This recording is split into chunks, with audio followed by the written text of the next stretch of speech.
So, welcome, bonjour tout le monde. Là, on va commencer notre session. This session is the second one in the series in the Vital Sites Protected Planet Pavilion, organized by the Global ICCA Support Initiative. My name is Terence Haedy, and I'm a program advisor with the Jeff Small Grants Program implemented by UNDP, and the manager of the Global ICCA Support Initiative, which is funded by the German Federal Ministry of the Environment. Yesterday, we presented two global reports, basically advocacy reports around territories of life, which were launched in June, and a second report of a coalition of organizations, including international NGOs and indigenous peoples and the UN, in relation to indigenous peoples and local communities, lands and territories. Today, we will go into more detail, more granular detail on some of the methodologies and tools that have been developed over the last 7 or 8 years, partly through the Global ICCA Support Initiative, but also in partnership with IUCN. We'll have 4 presentations. We will hear first from Jennifer Kelleher and Christina Agenta on the National Protected Area, Protected and Conserved Area Governance Assessments, going first.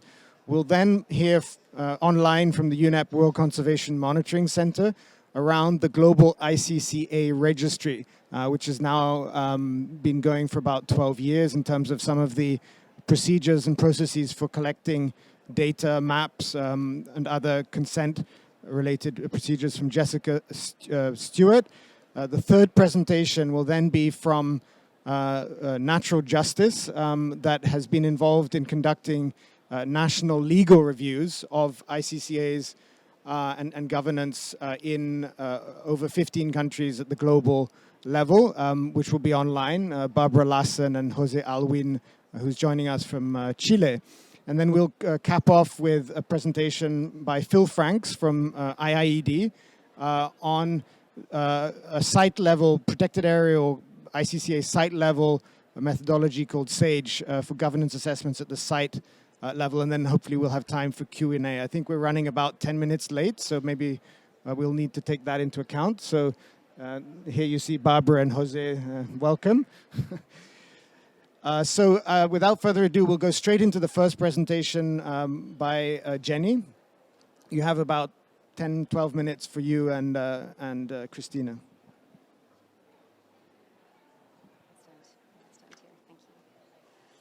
Thank you, Terence. Hello, everyone. Hello to my colleagues online and those of you joining us virtually.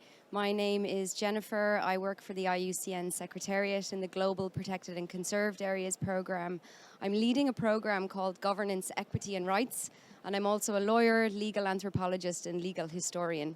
I'm going to talk to you today about the work that IUCN has been doing to support the recognition of ICCAs, which was essentially conducted under a broad program called Governance Systems Level Assessment, which took the form of national dialogues. So our key objective of these dialogues were essentially to support the recognition of ICCAs. So just as a preface, I'm just going to keep this definition at the top. I'm going to be using the terms ICCAs and territories of life interchangeably.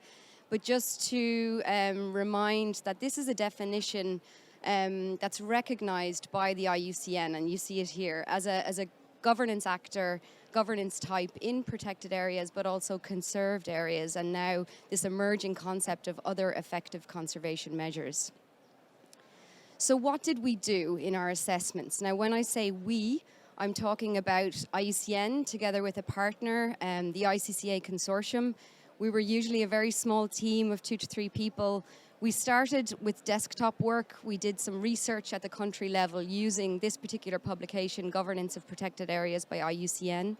We started by asking where are the conservation areas in a given country and what are the conservation objectives. And this was really important for clarifying the responsibilities behind the conservation. So immediately we started to see who the key decision makers were at the national level. So not only protected area agencies and conservation practitioners, but also customary leaders, traditional authorities, community conserved areas. We conducted a historical timeline of when official protected areas emerged and evolved, which was also very useful for understanding contemporary legal issues. And we also looked into conservation threats and the legal status of ICCAs using, which you'll hear about shortly, the natural justice reviews. So this desktop review, or critical research points, informed then our national dialogues, which were all pre-COVID, so they were in-person events held at the national level. And there, again, we started by convening these different governance actors. So we had three kind of key stakeholder groups there. The first was we listened to traditional authorities, customary leaders, representatives of ICCAs to hear their perspective about their conservation areas and their conservation objectives, but also to understand the threats and challenges that they face.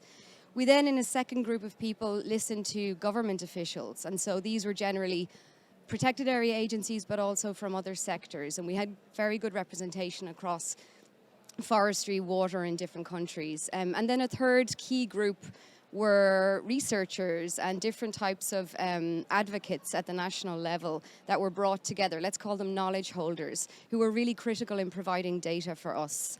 And the discussions were really coalescing around 2 points. Who has the authority for these conservation areas?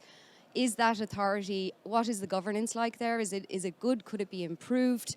And who should have the authority? So, of course, these discussions were very often quite lively, sometimes contentious, but always bringing to the fore what the key rights issues are. And these are really the salient points for ICCAs: the recognition of land rights, customary laws, excuse me, and understanding what they need to be recognized and supported at the national level.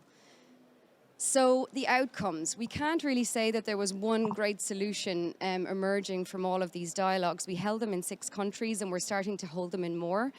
But they were really processed qualitative outcomes, it has to be said, because essentially, and a key point for us was the trust building that we started. We were building alliances between these different actor groups that may not have met before or had met before, but under this IUCN forum, which is, IUCN using its mandate to convene members, we found this to be a very good space to convene these kinds of discussions. We had the discussions around who is conserving. We really looked into the status of ICCAs. Again, the legal reviews from natural justice were really instrumental in understanding the enabling conditions. And the theme of historical injustice came out in almost all of the countries. And I think this is a really key point for further research. We really need to deepen the research on that point. So going forward, where do we go with all of this work? I just want to note that, everybody's hearing the famous, controversial, ambitious targets, we can use all of those words, to conserve 30% by 2030. And so IUCN really feels these dialogues are so essential as part of that process.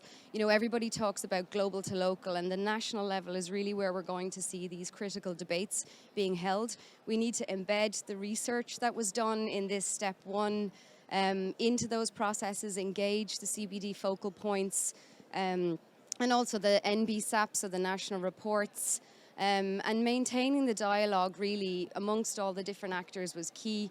We want to secure the recognition of territories of life and also critically build up the capacity of key advocates, key future advocates in these discussions.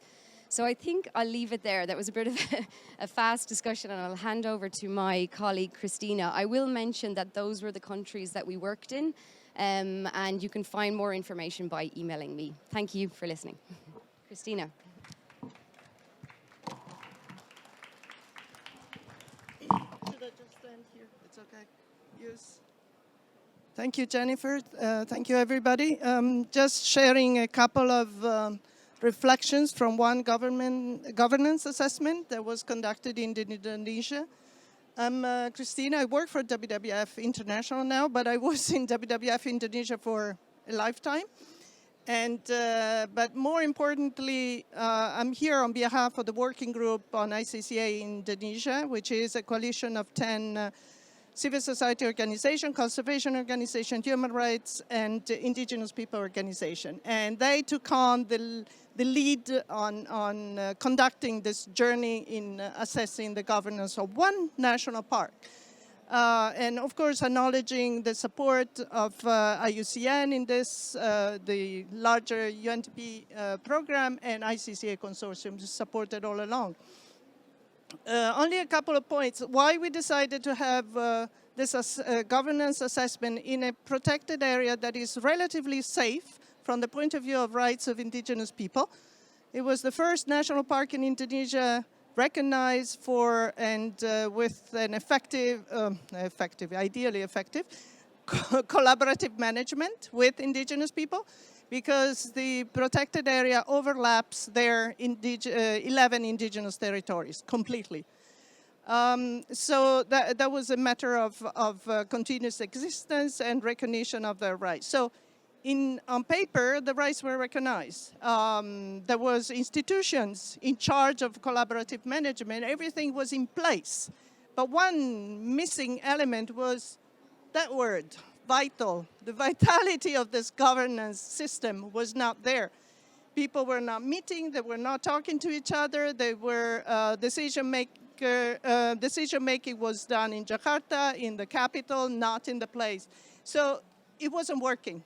So it was an ideal place to see what is still missing. And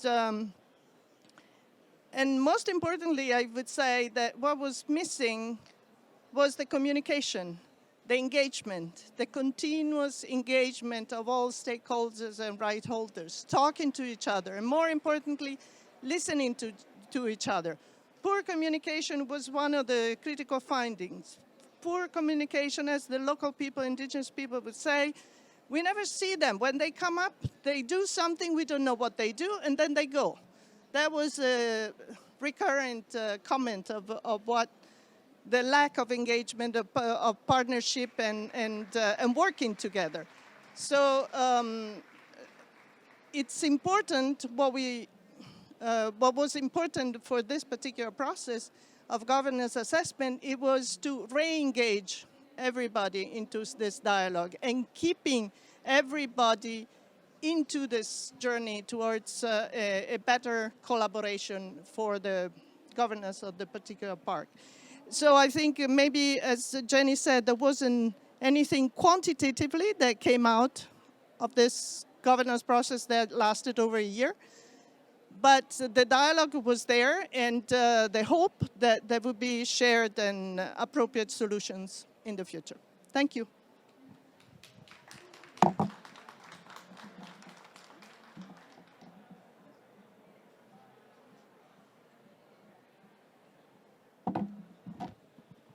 So thank you, Christina. So the case study, this was from Kayan Mentarang, is that correct? Kayan Mentarang, which is also one of the case studies in the guidelines being developed on situations of overlap between ICCAs and protected areas, which is still under finalization. We're now going to shift to UNEP WCMC to talk about the pretty granular way in which ICCA data is submitted at the global level. This has also many questions of consent and various steps in the process. So if you can bring up, si on peut avoir la collègue en ligne, Jessica Stewart, s'il vous plaît. Right. The floor is yours, Jessica.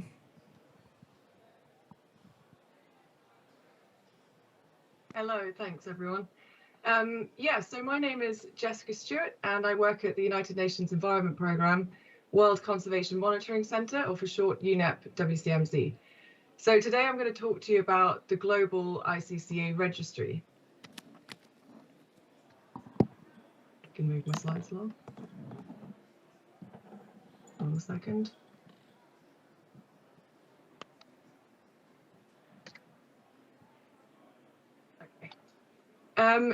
What is the global ICCA registry? It's a global database of territories and areas that are conserved by indigenous peoples and local communities.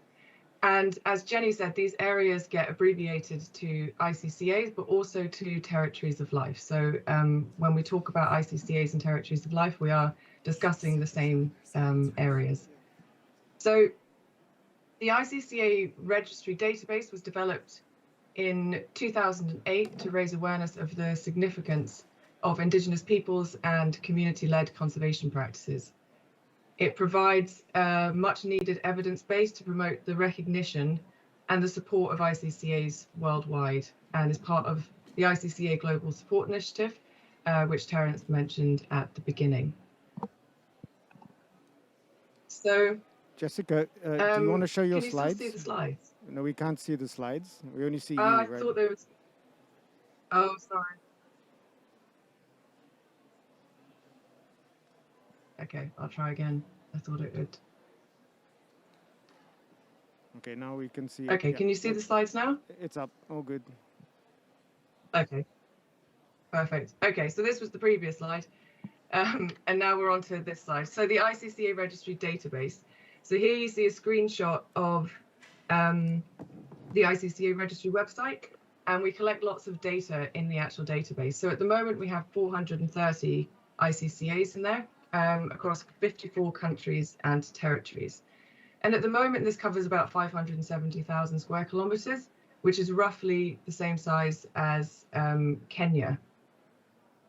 So on this website, we also pulled together information from national case studies. So case studies on individual ICCAs, and you see on the map there that there's the locations of the case studies that have been provided. So ICCA custodians can provide information on the history, the threats that they're facing, any important information that they want to be able to publish on a publicly available website. And here you'll see some other information that we gather through this database. So on the left, there's the top 3 threats and challenges that are reported with these sites. So I'm not sure how well you can read the slides, but we have extraction, so hunting, mining, and logging, etc., as the top threat and challenge. Then followed by cultural change and loss of knowledge, and then finally inappropriate management. So those are the top 3 threats and challenges. And then they also choose what kind of support they require. So financial assistance, equipment, and appropriate recognition, whether it's legal or otherwise, from state authorities or other organizations. So this just gives you a bit of an idea of the information that can be collected in the database, how it can be summarized for use to help with communities promoting for their appropriate recognition.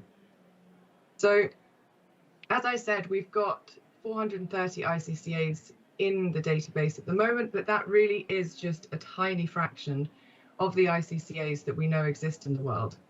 So if some of you were at a session yesterday, you would have heard colleagues from UNEP, WCMC and the ICCA Consortium talking about a Territories of Life report. So in this report, we estimated the coverage of potential ICCAs globally. So they were potential because we used the best available data sets that we could find to estimate this coverage.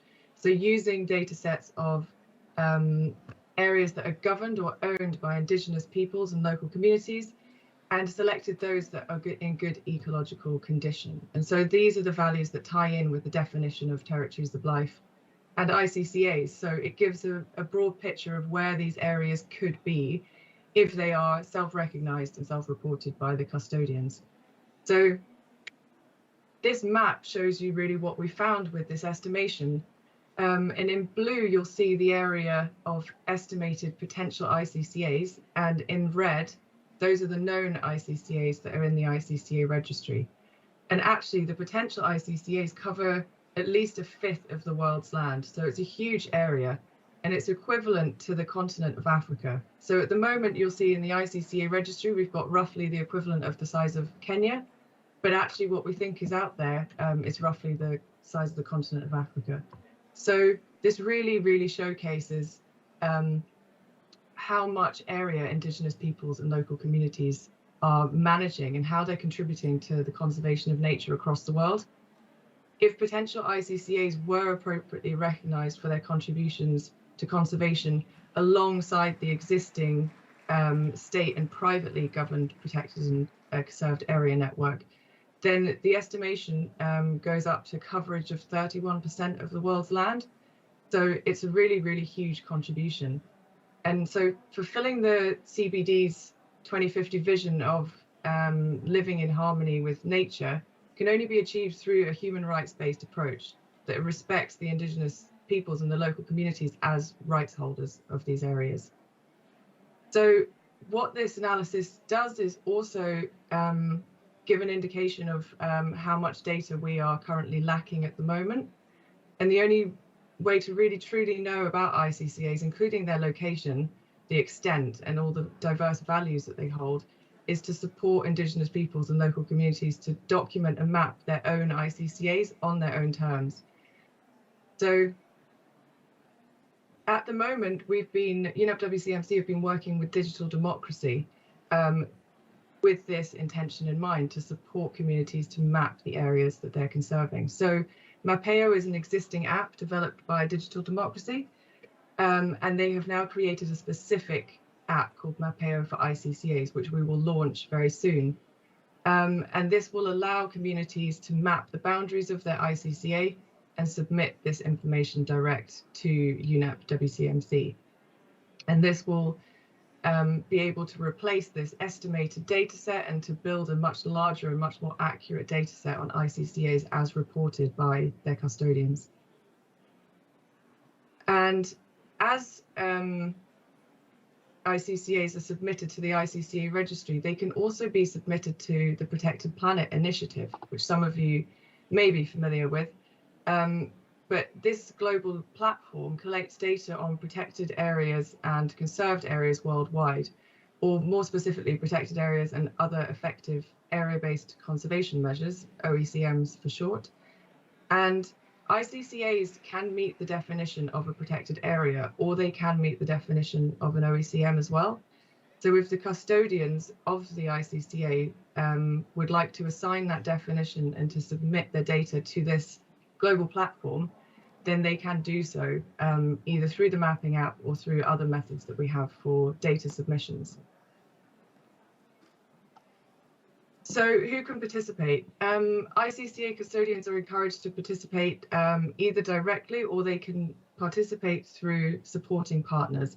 Many of the data submissions we get are through supporting organizations, but we need to make sure that this registration process is done with free, prior and informed consent from the custodian community of that ICCA. So if anyone's interested in finding out more about participating in this ICCA registry or have any questions, then please feel free to email or to go to the website. So my email address is on screen here, and the website is iccaregistry@unepwcmc.org. So please do get in touch, and thank you very much for listening. Thank you very much, Jessica. So yesterday we heard, for those of you who are here, from Giovanni Reyes in the Philippines about one important element with the registry, which is the national process. So the Philippines have a national ICCA registry, and we heard in many of the workshops around the world that it's an important first step before submission of any data to the global level. And we're referring to this as a peer review, so that it's not necessarily just a protected area professional agency, but a peer review amongst civil society actors and other Indigenous peoples and local communities. And we hope that in the future, further connections can be made with the EGLs, the expert assessment groups for the Green List, where you also have a kind of an assessment process, given that the two processes are rather kind of overlapping and similar in many ways.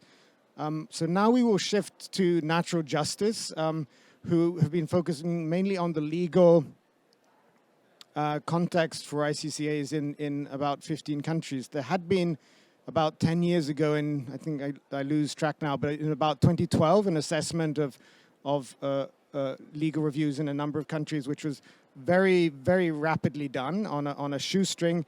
This time around, we put a bit more resources in to both have national partners in the countries to generate the legal reviews and to work with Natural Justice as a global NGO to help kind of pull this data together both at the regional and at the global level. So I will now hand over to Barbara Lassen to take it forwards. Over to you, Barbara.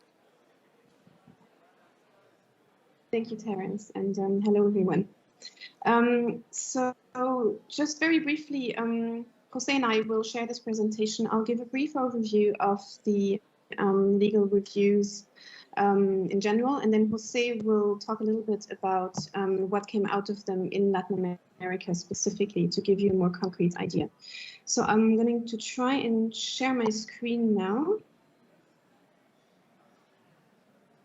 And I apologize, but Teams is not showing me the screen share option.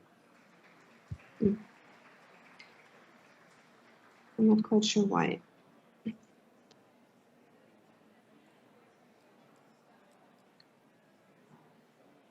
I don't know, Jose, would you be able to share on your side? I sent you the presentation, I think, as well. Yes. Don't know why this is not happening. This is it. We can if see you it would go now. back to the start of it, that would be amazing. I don't know what's going on here.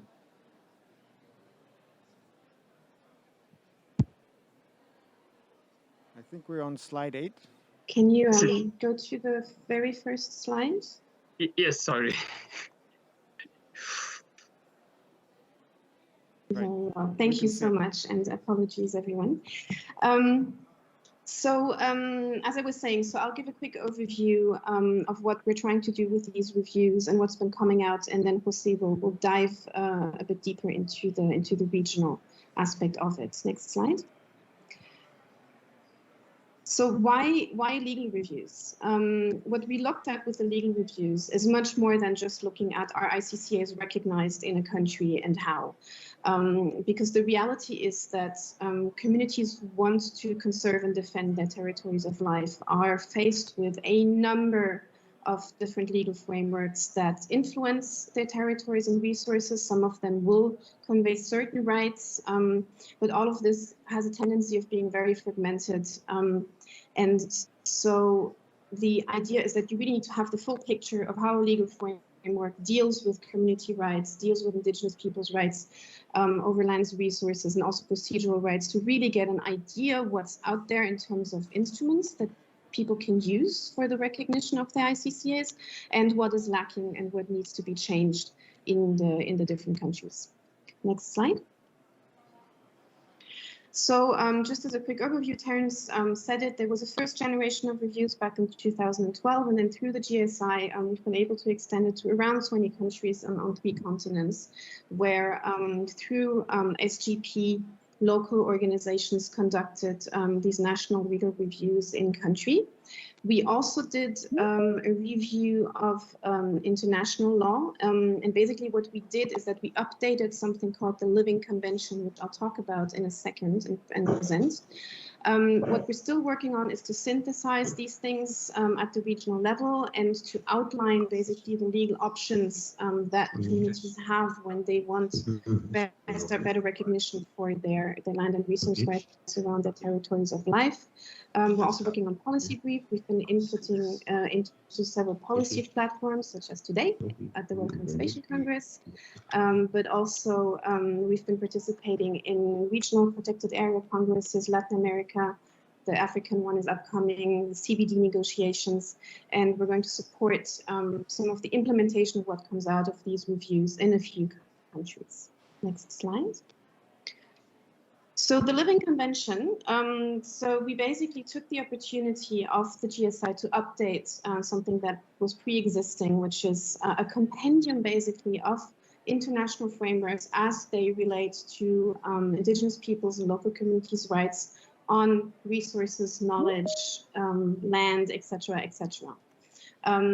The idea behind the Living Convention is really that instead of looking at it sector by sector and framework by framework, to turn the question on its head and to say, if I'm a community that wants to defend their territory of life and I want to know what the international framework says about my rights to traditional knowledge or to natural resources or to land, then what is there at the international level at the moment that speaks to these rights?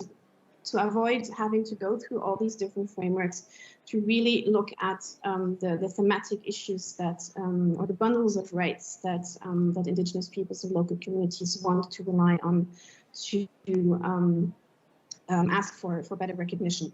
And so just to give you an example, next slide, sorry. If you look at FPIC, for example, there are mentions of free, prior, and informed consent across a number of frameworks. And so what the Living Convention does is that it takes the issue of FPIC and then it tells you where to find the references that you can then use for your argument in terms of FPIC. So this document is available. The link was on the previous slide, and there's also a companion document that explains the methodology behind it. And this kind of gives you a bit the international global perspective of where we are at the moment with Indigenous peoples and local community rights that can be useful, among other things, for territories of life. And then a similar logic sort of was also taken for the national reviews. So if you could put the next slide. So what did we look at with the national reviews? In each review, there's a background on the situation of Indigenous peoples of local communities in the country in general and ICCAs in the country.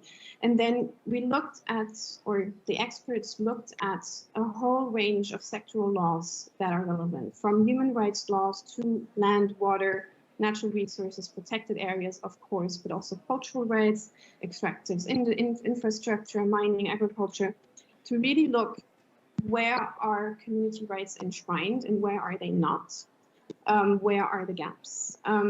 They also looked a bit at non-legal forms of recognition, so other social types of recognition that are outside of the law, court decisions if relevant, and then they also try to look at these frameworks. How are they being implemented? Are there gaps there? What are some proposals for reform? And we also asked people to do a couple of local case studies to look at how this then transpires in the communities. And as Terence was mentioning, this was a little bit of a larger undertaking than the last one, where it wasn't just a legal expert doing the work, but they were tasked with holding workshops with stakeholders and discuss these things with a range of stakeholders, including obviously the custodian communities. Next slide. So just a few tidbits of what's been coming out, and Jose will be able to speak to one regional context, which is a lot more palpable than trying to give you a global picture. ICCAs as such are still recognized in very few countries. So very few protected area or other laws do mention ICCA's territories of life in the world so far. The existing officially recognized forms of community conservation, which are emerging and growing in a lot of places, if you look at it in more detail, more often you'll find that they are a form of shared governance where communities and the government share the decision-making over those areas, or even in places where the community ends up having the decision-making power. Often the models that are being used are kind of top-down, copy-paste a little bit, models that were developed at national level. And so the vitality, the diversity of the governance of these ICCAs sometimes doesn't come to the fore because they're kind of a little bit straight-jacketed in these kinds of governance arrangements. As we all know, apart from looking outside of protected areas law, the rights to land, resources, to participation in decision-making of communities are dispersed across legal frameworks, sometimes even contradictory. Sometimes you find more far-reaching, more explicit rights to management, to governance, to resources in sectoral laws other than protected areas, other than conservation. For example, forestry frameworks, fisheries frameworks. Yep. Just to say, we need to transition timing-wise very soon. Am I taking too much time? Just if you can wrap up and move to Jose. Yes, I think because we'll this is run my out last slide, and then I'm done. Absolutely. The only thing I still want to do is that communities are finding ways to use these other laws and are finding, for example, decentralization processes helpful to have some form of recognition of their ICCAs, but it's not giving them security that they really need to defend them against external threats. And so this recognition as ICCAs at the national level is still very necessary. The only exception is perhaps where communities can use existing frameworks or push for frameworks that actually recognize collective and customary land rights, which is obviously your strongest defense of your territory of life. But where that's not the case, there's still a lot of work to be done in terms of recognizing ICCAs. And we're hoping that with the emerging post-2020 framework and the area-based targets that Jen mentioned and the discussion around OECMs, that this will open doors for appropriate recognition of ICCAs as well. Jose, the floor is yours. Sorry for taking too much time. Okay, hello. Well, using the methodology that Barbara referred to and working closely with national NGOs and with indigenous peoples, we looked at 6 countries in Latin America, and we tried to identify which were the main features of ICCAs and laws in place and challenges, and I will refer to that. Just to provide a context, Latin America is a continent with at least 800 indigenous peoples, 45 million people, members, and close to 10% of the population. And although they have been dispossessed of their lands throughout history, they still own and have recognized 18% of the total land of the continent in property. And they have been subject to dominant patterns of conservation, both state conservation and private conservation, which mainly can be characterized as colonial, but areas represent 24% of the continental lands, and they have been imposed without consultation and without consent of the indigenous peoples and local communities. So on many cases, as we documented, they overlap indigenous peoples' lands and territories of traditional occupation. And the governance of these protected areas is still implemented with exclusion of indigenous peoples and local communities. And of course, there's a shift according to international policies, but there's still governance is still in many ways an exclusive governance of states or private entities. And the main characteristics of the legal context of ICCAs, I should say that we focused on 6 countries, which are Argentina, Paraguay, Guatemala, Colombia, Belize, and Brazil, and there's still another one going on in Mexico, being carried out. The conclusion is that generally speaking, there's no legal recognition of ICCAs. There's very few exceptions. There's land restitution policies and co-management of protected areas in Argentina. There's some constitutional and legal frames that allow indigenous peoples for restitution of indigenous territories and protection of sacred sites, rights of nature. In the case of Colombia, there's some legislation on communal lands and protected area co-administration, co-management in Guatemala.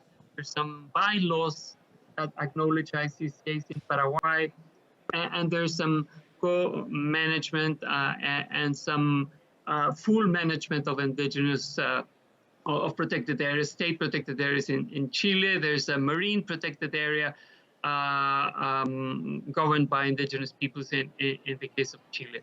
But the other feature, which is common to all of these countries, is that there's lack of financial support for indigenous and community conservation initiatives. And of course, the threats are very strong, and those threats are closely related to the fact that Latin American economy is a resource-based economy, and those resources are located in the territories of indigenous peoples. Many of them are devoted to conservation by their community. So there's a large number of conflicts. The Economic Commission for Latin America has identified more than 1,000 conflicts currently existing, impacting indigenous lands in Latin America. There's a very deficient or even a lack of land titling policies,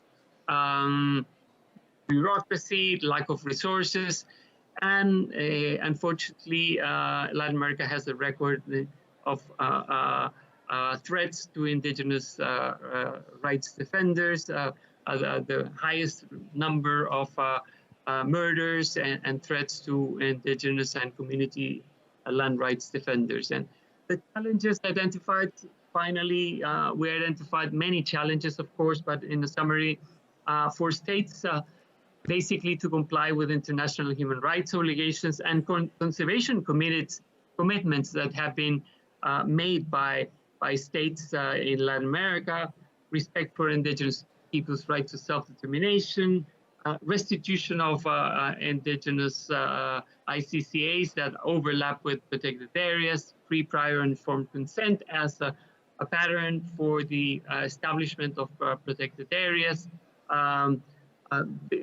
to enact legislation and policy recognizing and supporting ICCAs, and the inclusion of traditional knowledge of indigenous peoples in protected area governance. And of course, private conservation, which emerged as a central in the region.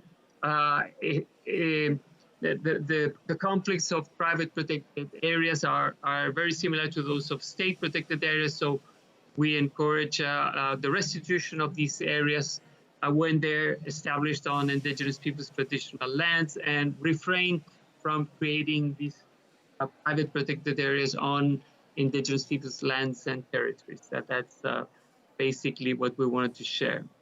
Okay, thank you very much, Jose. Thank you. I'd just like to thank some of the members of the World Commission on Protected Areas that were involved with these legal reviews. So some of them were, for example, Claudio Maretti in Brazil conducted the reviews, and many others.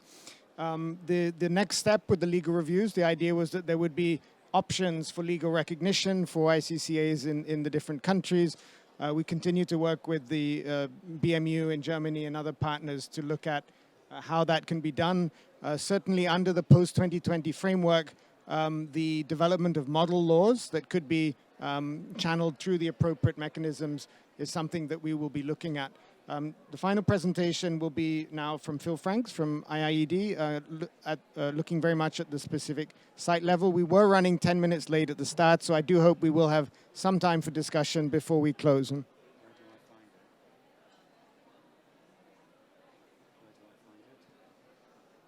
Okay, maybe you can start.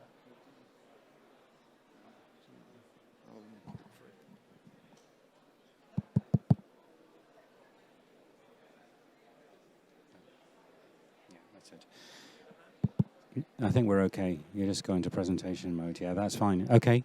So I'm very briefly going to talk about this site assessment of governance and equity. We actually have an event at 5 o'clock this afternoon, which will go into this in much more detail with case studies from Bolivia, Colombia, and Greece. So I'll keep this very short.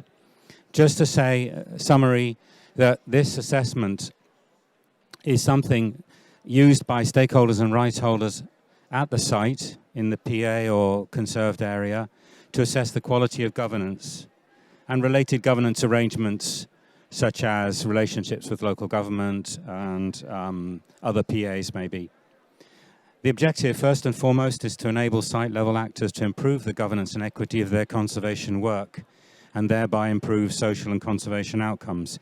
And in some cases, provide information that goes upwards to what you might call external actors at national level and even for reporting onto the CBD.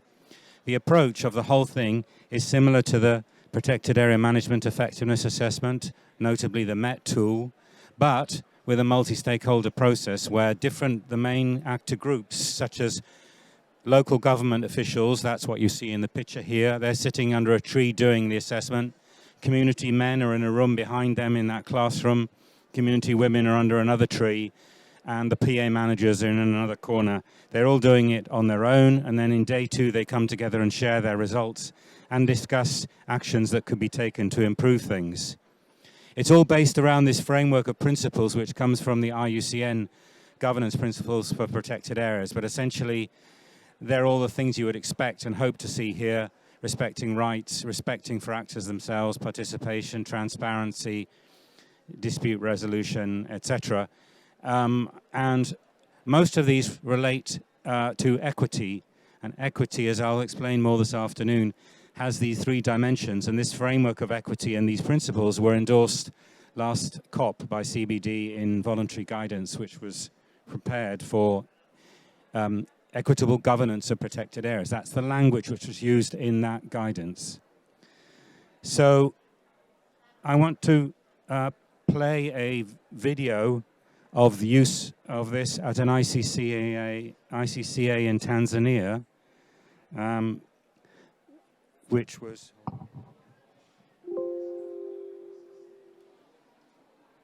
hopefully will play. It's an ICCA in Tanzania, wildlife management area owned by the Maasai, and here it goes, hopefully. Anything happening?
baki na alama hiyo au kuboresha zaidi.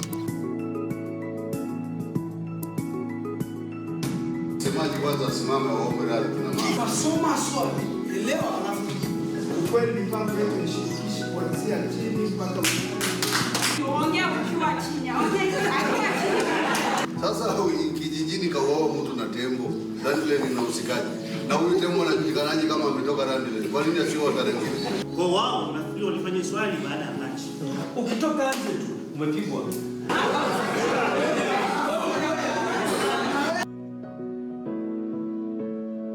Imeweza pia kutoa mwanga kwa uongozi wa WCMC kuweza kutengeneza some work plan kwa yale mapungufu ambayo wamefanya.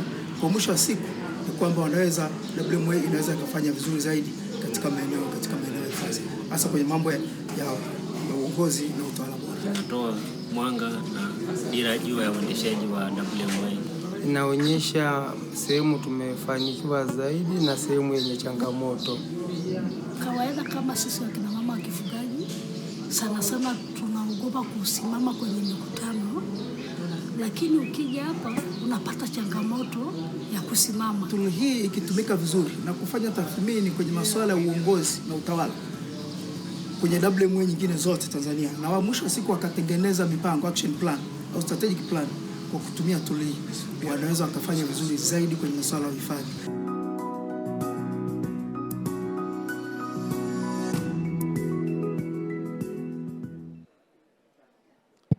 Okay. Just to say that this was a wildlife management area in Tanzania, of which there are many, generally owned by communities, but as Barbara said earlier, shared governance. The same story. Sorry? Is it starting again? Okay. Are we okay now? So this is shared governance. The government of Tanzania having still quite a strong influence over what happens within these areas, even though the lands may be owned by communities, as in this case. The same is true in Zambia, where with support from GSI, we have supported the stakeholders in a game management area in Zambia, which would also be an ICCA. It's owned by, the land is owned by communities, but the governance is shared with government. And similarly, I'll talk about the results from that area this afternoon at 5 o'clock. But I think in my experience, where we've been using this in Africa, in ICCAs, very often they are shared governance arrangements, and very often they have governance problems. And they have been established in the last 10, 20, 30 years, often with big donor-supported projects, and left to then carry on their own. And governance erodes over time. So this is a really important issue, even where they've been up and running for some years.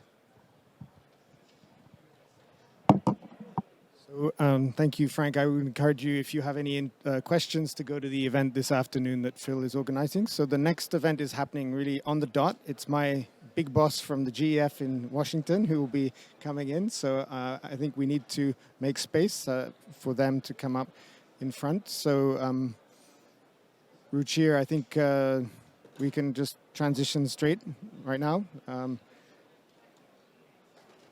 Encourage you to stay for this. Thank you, everyone, for participating online here, and thank you for being here. Just like a taster. There's no point in going into the other slide.